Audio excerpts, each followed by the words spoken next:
Dans ma vidéo, je parle des prix au Portugal. Il y a énormément de commentaires avec lesquels je ne suis pas du tout d'accord. Il faut bien comprendre qu'au Portugal, il n'y a pas que des Portugais pauvres et sans ambition. Il faut comprendre que le marché immobilier ici, les acheteurs sont en très grande majorité des Portugais. Et il faut comprendre aussi que les vendeurs ont et sont en très très grande majorité des Portugais qui ont hérité de biens immobiliers qui ne valaient rien du tout et qui se sont encaissés des plus-values. Donc il faut bien avoir conscience de cela.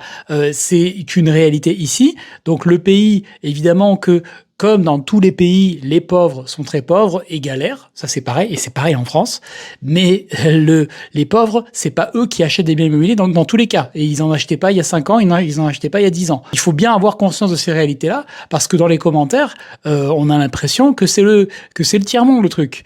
C'est pas du tout le cas, et il faut bien comprendre que c'est pas parce que vous avez peut-être le salaire minimum que tout le monde a le salaire minimum.